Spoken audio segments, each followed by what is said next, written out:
of his writing can be quite, his critiques can be quite severe.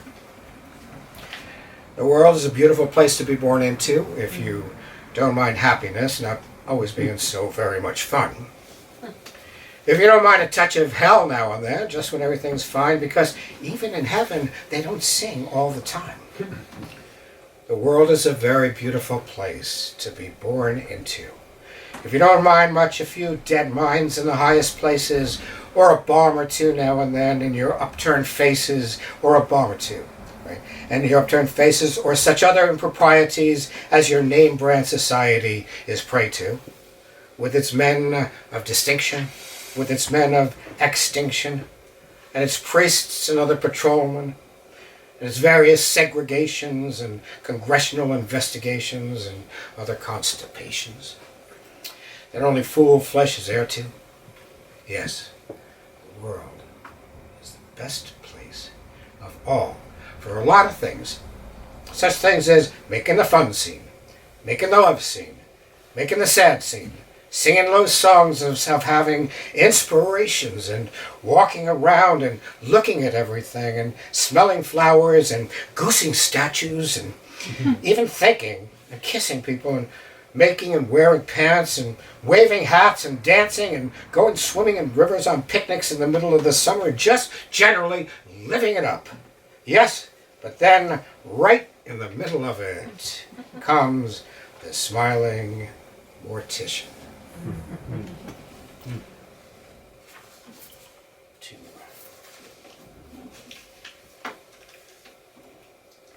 This is a reminiscence poem. I don't know if this actually happened to him. I remember Canio gripping this. Canio is such a powerful force. He was like, his hands were like that. I was always surprised by that. He had that little bit of nervousness. Because I thought he was a god. He was a god. He was. He is a god. He is a god. Fortune has its cookies to give out, which is a good thing.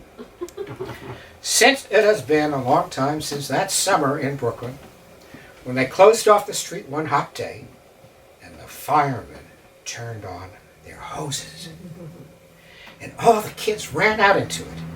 In the middle of the street, and there were maybe a couple dozen of us out there with the water squirting up to the sky and all over us. There was maybe only 6 of us, kids all together, running around in their bare feet and birthday suits. And I remember Molly, but then the firemen stopped squirting their hoses and all of a sudden and went back into the firehouse and started playing pinochle again, just as if nothing had ever happened. Well, I remember Molly looked at me and ran in, because I guess we were the only ones there. Mm-hmm. And this one I just have to read, because I was very influenced by Ferlinghetti, although I didn't want to admit it for many years. He had so much in his work, so much literary theory, European literary theory, at the time modernism, modernism deep down in this stuff. So I thought, this is just like, Bohemian stuff, it's beatnik stuff, but he's so well educated. Did went to Sorbonne. He translated Jacques Prévert. He translated Andrei Brozhnev. This guy knew where he was coming from. So I was taking oral interpretation of modern poetry from W.D. Snodgrass at Syracuse in 1970. This must be a gut class, real easy, Snodgrass just liked to hit on the women and drink. So it's supposed to be real easy. But it was challenging because he was an excellent reader. The penny candy store beyond the L is where I first fell in love with unreality. Jelly beans glowed in the semi-gloom of that September afternoon. A cat upon the counter moved among the licorice sticks and Tootsie Rolls and oh boy gum. Outside, the leaves were falling as they died. A wind had blown away the sun.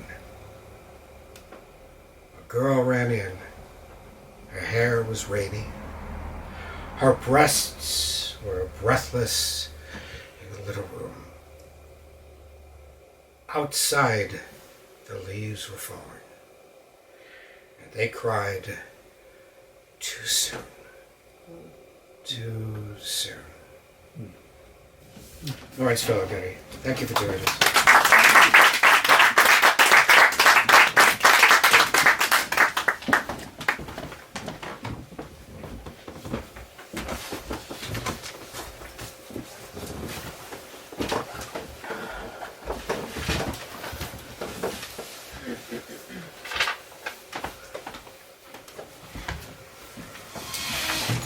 Thank you, everyone. Thank you, Canio people, good people.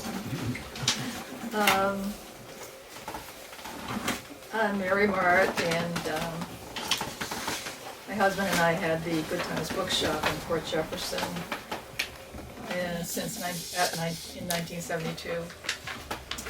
So I was always interested in going to bookstores, having a bookstore, and we lived in San Francisco for a little bit. And the day I moved to San Francisco. Michael was already there, and we lived on Hyde Street, and we walked up all those hills to visit City Lights at 261 Columbus Avenue in North Beach. And that was the first all paperback bookshop in America, history tells us. And as you know, Ferlinghetti and Peter Martin opened it in 1953. The shop had a bulletin board for all who needed to leave a message, including Henry Miller, who had just traveled across the country and was living in Big Sur. And he needed everything because he had just come back from Europe and crossed the country and needed provisions. And City Lights was situated on Columbus Avenue, right next to a topless shoe shine business. Similar businesses were common in the area.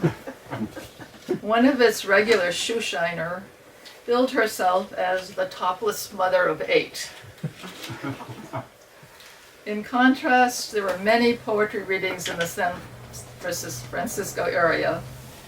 One memorable was when Wozniacki read his work in Russian at the Fillmore West, followed by Ferlinghetti's mild, calming English translation. The poetry that was then interspersed by music from the Jefferson Airplane and a light show. So then back in New York,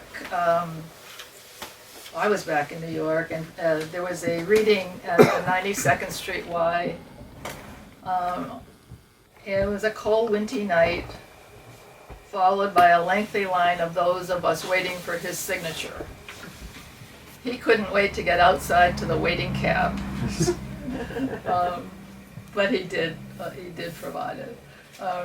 Ferlinghetti's artwork was shown at the Washington Square East Galleries during the Beat Conference at NYU, which also featured Ginsberg, De Prima, David Amram, Ed Sanders, Gregory Corso, and friends. And the conference went on for 4 days, ending on the rooftop of NYU for a reading of On the Road. So those were the days, and I'm just going to read a short poem of his. It's on reading Yeats. Reading Yeats, I do not think of Ireland, but of midsummer New York, and of myself back then, reading the copy I found on the 3rd Avenue L. The L with its fly-hung fans and its signs reading, "Spitting is forbidden." The L careening through its third-story world with its third-story people in their third-story doors, looking as if they had never heard of the ground. An old dame watering her plant, or a joker in a straw, putting a stick pin in his peppermint tie, and looking just like he had nowhere to go, but Coney Island. Or an undershirted guy rocking in his rocker, watching the L pass by as if he expected it to be different each time. Reading Yeats, I do not think of Arcady and of its woods, which Yeats thought dead. I think instead of all the gone faces getting off at unknown places with their hats and their jobs, and of that lost book I had with its blue cover and its white inside, where a penciled hand had written, "Horsemen pass by."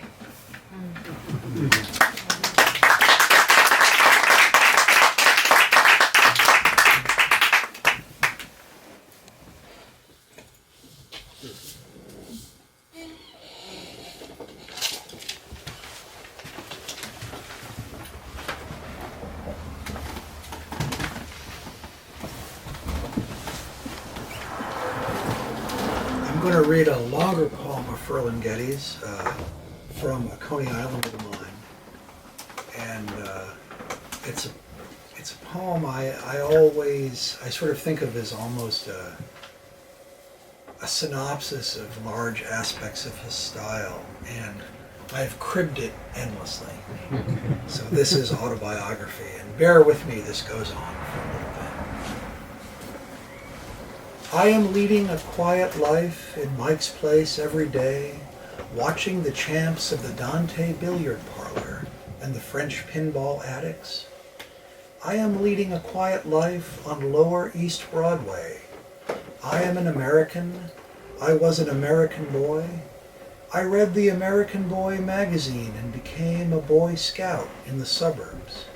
I thought I was Tom Sawyer catching crayfish in the Bronx River and imagining the Mississippi. I had a baseball mitt and an American Flyer bike. I delivered the Woman's Home Companion at 5 in the afternoon, or the Herald Trib at 5 in the morning. I can still hear the paper thump on lost porches. I had an unhappy childhood. I saw Lindbergh land. I looked homeward and saw no angel.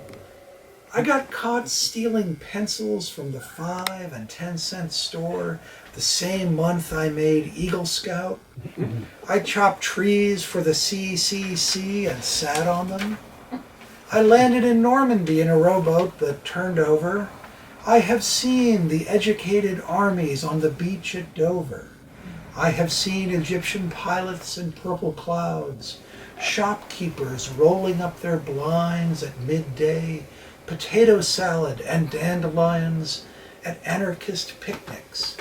I am reading Lorna Doone and A Life of John Most, terror of the industrialist, a bomb on his desk at all times. I have seen the garbagemen parade in the Columbus Day parade behind the glib, farting trumpeters. I have not been out to the cloisters in a long time, nor to the Tuileries, but I still keep thinking of going. I have seen the garbagemen parade when it was snowing. I have eaten hot dogs in ballparks. I have heard the Gettysburg Address and the Ginsburg Address. I like it here, and I won't go back where I came from. I, too, have ridden boxcars, boxcars, boxcars. I have traveled among unknown men. I have been in Asia with Noah in the Ark. I was in India when Rome was built. I have been in the manger with an ass.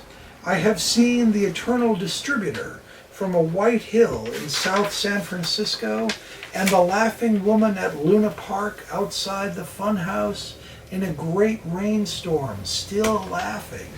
I have heard the sound of revelry by night. I have wandered lonely as a crowd.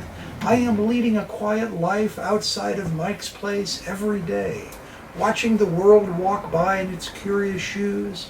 I once started out to walk around the world, but ended up in Brooklyn. That bridge was too much for me. I have engaged in silence, exile, and cunning. I flew too near the sun and my wax wings fell off. I am looking for my old man whom I never knew. I am looking for the lost leader with whom I flew. Young men should be explorers. Home is where one starts from. But mother never told me there'd be scenes like this. Womb weary, I rest. I have traveled. I have seen Goof City. I have seen the mass mess. I have heard Kid Ory cry. I have heard a trombone preach. I have heard Debussy strained through a sheet. I have slept in 100 islands where books were trees. I have heard the birds that sounded like bells. I have worn gray flannel trousers and walked upon the beach of hell. I have dwelt in 100 cities where trees were books. What subways, what taxis, what cafes, what women with blind breasts, limbs lost among skyscrapers. I have seen the statues of heroes at Carrefour, Danton weeping at a metro entrance, Columbus in Barcelona, pointing westward up the Ramblas, towards the American Express, Lincoln in his stony chair, and a great stone face in North Dakota. I know that Columbus did not invent America. I have heard 100 housebroken Ezra Pounds. They should all be freed. It is a long time since I was a herdsman. I am leading a quiet life in Mike's Place every day, reading the classified columns. I have read the Reader's Digest from cover to cover and noted the close identification of the United States and the Promised Land, where every coin is marked "In God We Trust," but the dollar bills do not have it being gods unto themselves. I read the want ads daily looking for a stone, a leaf, an unfound door. I hear America singing in the yellow pages. One could never tell the soul has such rages. I read the papers every day and hear humanity amiss. In the sad plethora of print, I see where Walden Pond has been drained to make an amusement park. I see they're making Melville eat his whale. I see another war is coming, but I won't be there to fight it. I have read the writing on the outhouse wall. I helped Kilroy write it. I marched up Fifth Avenue, blowing on a bugle in a tight platoon, but hurried back to the Casbah looking for my dog. I see a similarity between dogs and me. Dogs are the true observers walking up and down the world through the Malloy country. I have walked down alleys too narrow for Chryslers. I have seen 100 horseless milk wagons in a vacant lot in Astoria. Ben Shahn never painted them, but they're there, askew in Astoria. I have heard the junkman's obligato. I have ridden superhighways and believed the billboard's promises, crossed the Jersey flats and seen the cities of the plain, and wallowed in the wilds of Westchester with its roving bands of natives in station wagons. I have seen them. I am the man. I was there. I suffered somewhat. I am an American. I have a passport. I did not suffer in public, and I'm too young to die. I am a self-made man. I have plans for the future. I am in line for a top job. I may be moving on to Detroit. I am only temporarily a tie salesman. I am a good Joe. I am an open book to my boss. I am a complete mystery to my closest friends. I am leading a quiet life in Mike's Place every day, contemplating my navel. I am a part of the body's long madness. I've wandered in various nightwoods. I have leaned in drunken doorways. I have written wild stories without punctuation. I am the man. I was there. I suffered somewhat. I have sat in an uneasy chair. I am a tear of the sun. I am a hill where poets run. I invented the alphabet after watching the flights of cranes who made letters with their legs. I am a lake upon a plain. I am a word in a tree. I am a hill of poetry. I am a raid on the inarticulate. I have dreamt that all my teeth fell out, but my tongue lived to tell the tale. For I am a still of poetry. I am a bank of song.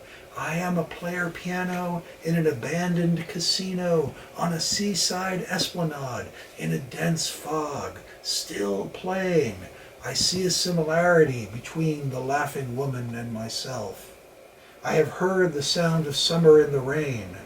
I have seen girls on boardwalks have complicated sensations. I understand their hesitations. I am a gatherer of fruit. I have seen how kisses cause euphoria. I have risked enchantment. I have seen the Virgin in an apple tree at Chartres and St. Joan burn at the Bella Union. I have seen giraffes and jungle gyms, their necks like love, wound around the iron circumstances of the world. I have seen the Venus Aphrodite, armless in her drafty corridor. I have heard a siren sing at 1/5 Avenue. I have seen the white goddess dancing in the Rue des Beaux-Arts on the 14th of July, and the beautiful dame without mercy, picking her nose in Chumley's. She did not speak English. She had yellow hair and a hoarse voice. I am leading a quiet life in Mike's Place every day, watching the pocket pool players, making the minestrone scene, wolfing the macaronis, and I have read somewhere the meaning of existence, yet have forgotten just exactly where. But I am the man, and I'll be there, and I may cause the lips of those who are asleep to speak, and I may make my notebooks into sheaves of grass, and I may write my own eponymous epitaph, instructing the horsemen to pass. Yeah.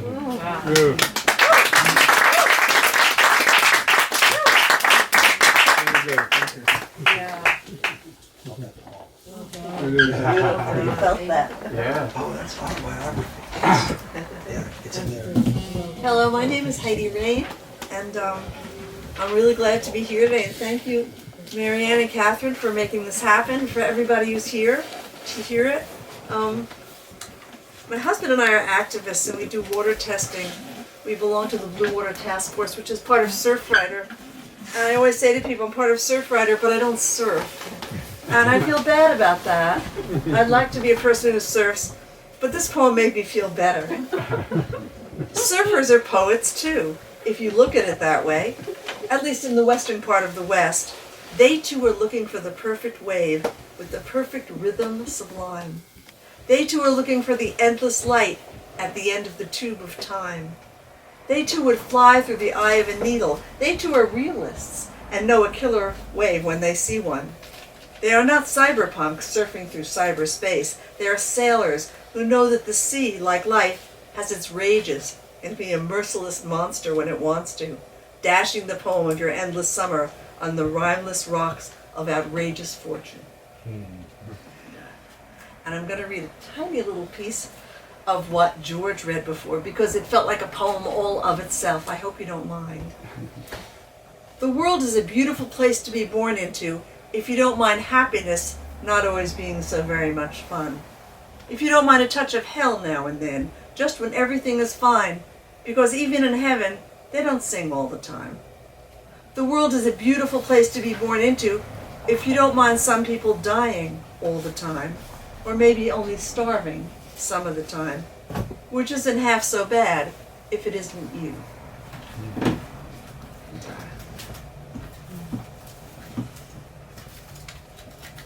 This is number 56 of A Far Rockaway of the Heart. A very large cat ate a singing bird, and the cat digested the bird song and started singing. And the very large dog came along and heard the cat singing and said to himself, if only I could sing like that. And so the dog ate the cat, and the dog started singing, and a ferocious wild lion, who just happened to be in the neighborhood, heard the dog singing like a bird and said to himself, if only I could sing like that. My old lady might let me back into her nice warm cave. And so the lion ate the singing dog, and sure enough the lion started singing very sweetly, if a bit extra loud. And then a postmodern man came along and heard the lion singing where he was rolling in the grass, and the man said to himself, this is what we've all lost, and if I eat the singing lion, perhaps we can get it all back, including my mind.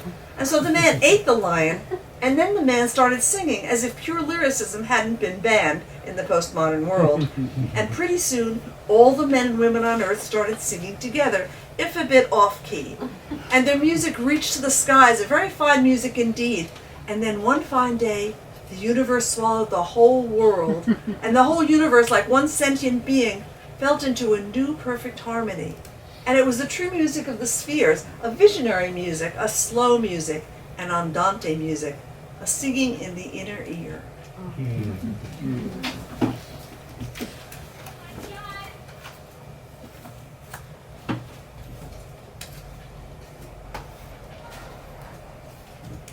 Into the interior. I am your whispered voice, your inside voice, your interior voice, your unheard voice, your unspoken voice, your unvoiced voice, your unspeakable voice. I am your heart's voice and your heartless voice, your deepest voice, under layers of living and speaking, the voice of your buried life, your invisible life, your silent life, your unknown life, your unopened life, your unrealized life, the undiscovered life that no one sees, not even your lover, not even yourself. If you will listen to me, if you will lend me the ear of your mind and of your bent heart, if you will heed my whisperings, heed my whisperings, heed my whisperings. Thank you.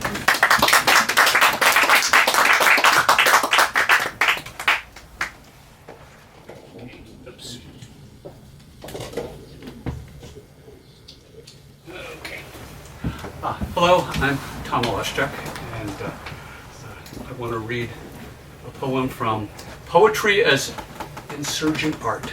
That's actually located in the center of that table over there. And the poem I want to read is called Populist Manifesto Number 1. Okay, it was done in 1976. Poets, come out of your closets. Open your windows, open your doors. You have been holed up too long in your closed worlds. Come down from your Russian hills and Telegraph Hills, your Beacon Hills, your Chapel Hills, your Mount Analogues and Montparnasses, down from your foothills and mountains, out of your teepees and domes. The trees are still falling and will to the woods no more.